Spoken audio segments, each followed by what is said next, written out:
All right, here I am in Gulfport.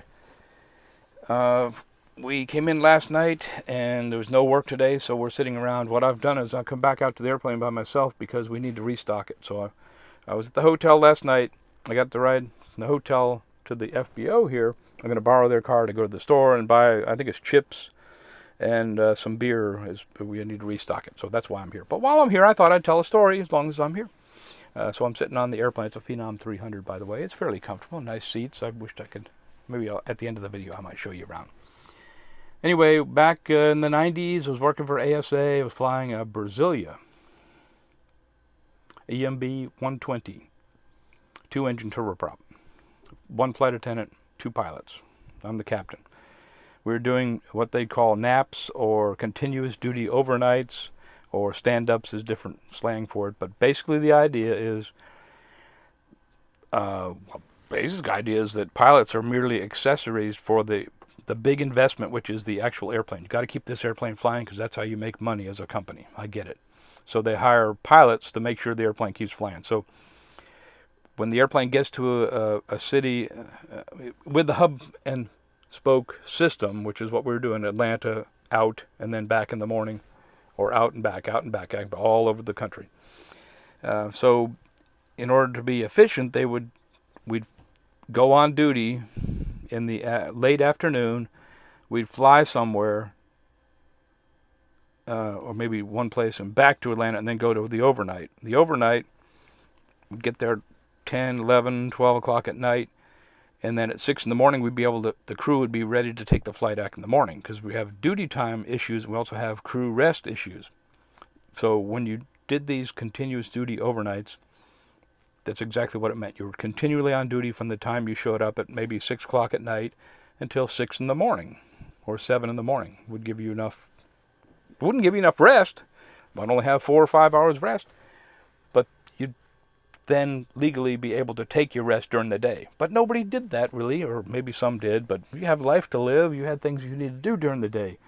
So the important thing in the pilot's mind was, yeah, we have to stay legal, but also when we get these continuous duty overnights, we want to get as much rest as possible. So we're always in a hurry to get to the overnight, and not in a hurry to get up in the morning and get out to the airplane to leave, but we need to get on time to get home. Which fine, but they usually had 3, maybe 4 in a row of these things. So after about the third continuous duty overnight, and without having adequate rest during the daytime, I mean, you're still legal, but you've just done this because you have things to do. You get pretty groggy, a little bit, little spacey at the end of those 3 days, or maybe 4 days, 4 of these overnights. But again, I just have to emphasize we're rushed somewhat because we want to get rest. Not going to do anything unsafe. I get that. We're being careful, doing the checklist, everything we ought to do. We're doing it legally. That wasn't the issue, but there's that little bit of pressure. Remember, there's 2 pilots, captain, first officer, and then flight attendant. So there's 3 of us in a crew, highly motivated to get to the overnight as quick as possible so that we can get to the hotel and get off the airplane and get to the hotel. So I think it was the third, might have been the second overnight of these overnights without a whole lot of rest during the day like we should have been. Atlanta, I think we went somewhere like Columbus maybe, and then back to Atlanta, pick up passengers, go to Dothan, Alabama. So we pull into Dothan, Alabama, full speed ahead, loaded the passengers. Everybody's primed to get them passengers off the airplane. So we pull up to the gate as we're rolling off the runway onto the taxiway. We start the APU, the auxiliary power unit. We start that up so we'll have electrical power when the engines are shut off, because these got propellers, right? Turbine-powered propellers. So got to have the engine shut off before you can let the passengers out. We don't want them wandering around and getting chopped in half. That's bad for business. Pull up to the gate. I've already, as I'm taxiing, I could shut down the port engine, the left engine, and the prop stops. Put the brake on and shut off the starboard engine as well. When the prop on the right side is just about stopped, I turn the seatbelt off. She pops the door open and get these passengers off the airplane. Quick. Not in a nice way. That's what they're paid for. It's to be nice, but to get them off the airplane. She's got her bag already. So the last passenger gets off. She's getting off as well. The first officer jumping up too. running to go back to the cabin to get his bag from the overhead, his overnight bag, which is usually pretty small. It's just a single overnight. And I'm finishing the checklist, turning everything off.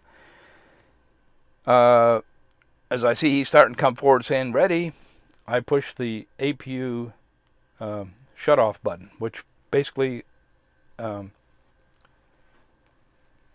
sets off a process where the fuel valve shuts off, as if it's like simulates an emergency where you need to shut off that APU really quick. So it shuts off the fuel valve, and then it's going to take 30 seconds, maybe 45 seconds for the rest of the fuel that's on the other side of that line to go through the APU, and the APU spins down. Except, since I was in a hurry and somewhat groggy, I'll blame the grogginess and lack of sleep maybe a little bit, but I was in such a hurry I turned off the electrical part of it as well. So now the thing's spinning down. There was a little bit, just enough of it was hot enough so that the remaining fuel was burning, and it shot out the back of the tailpipe, which is not a big deal, except that the ramp gal was right out there outside the airplane by the stairs, getting ready to come on to clean the airplane. She doesn't know anything about airplanes. She looks back there, and there's this big flame. It's dark out, by the way. She sees this big flame coming out of the back of the airplane. She starts yelling, almost screaming, "Fire! Fire! The tail's on fire!" Well, me in my tired stupor pushes the fire suppress button, which sets off the fire bottle in the APU. And, of course, the fire goes out. Well, that was way too hasty, because the fire would have gone out, but it wasn't really a fire. The first officer's, what? So I say, go back and check, and yeah, there's nothing, no damage, no fire burn, no nothing. It's just, in my haste, I set off the fire bottle too early. It would have gone out. I could have ignored what she said, or I could have told the first officer to go back there and see if there really is a fire before I pushed the fire suppress button. So at this point, okay, so we've been in a hurry. We've got a short overnight. I've done this. Well, what do I got to do now? I got to call maintenance. I got to go put the paperwork in the logbook, because I've set this thing off and you can't use it anymore until it's recharged and all that stuff. So I'm on the phone. I'm doing paperwork. 45 minutes later, we get to go to the hotel. Why? Because I was hasty. I overreacted, perhaps. I was hasty. Haste makes waste. That's the lesson of this, by the way, is haste makes waste. There's no emergency that requires instantaneous reaction. So anyway, it was just an odd thing. Of course, that item got passed down to management, et cetera, et cetera. Well, the director of flight training reviewed the whole incident and passed back to the management, hey, this kind of stuff happens from time to time. I wouldn't be too concerned. Yeah, it's going to cost a bunch of money to replace the parts and recharge the bottle and inspect everything, and but hey, otherwise, that kind of stuff happens.